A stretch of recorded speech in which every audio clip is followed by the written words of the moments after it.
The U.S. Democratic National Convention just ended after a lively 4 days, and now about a dozen Americans living in Taiwan have gathered to watch highlights from the event.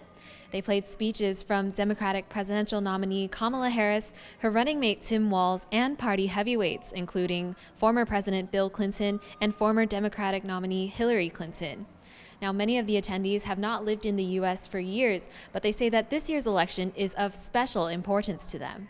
So you need a candidate who's looking forward, who wants to make things better and not dwell on the past, not dwell on their own petty grievances and stuff like that.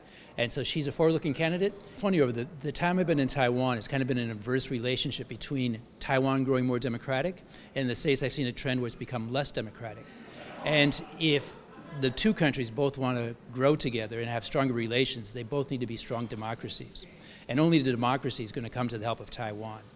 I mean, I think there's nothing more important in this election than the future of the American democracy and the American experiment, and the choice could not be more clear. There's so many issues that are important in this election. I think the first and foremost is restoring abortion rights to ensure that every woman can make her own choices about her body with her doctors and not with politicians.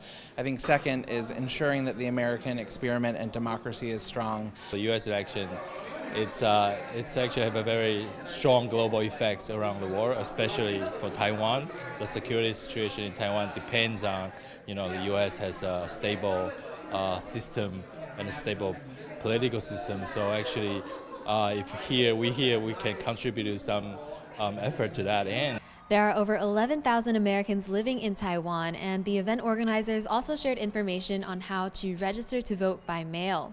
Now, although this event was small, they're hoping that their candidates' momentum can grow at home and abroad ahead of November's elections.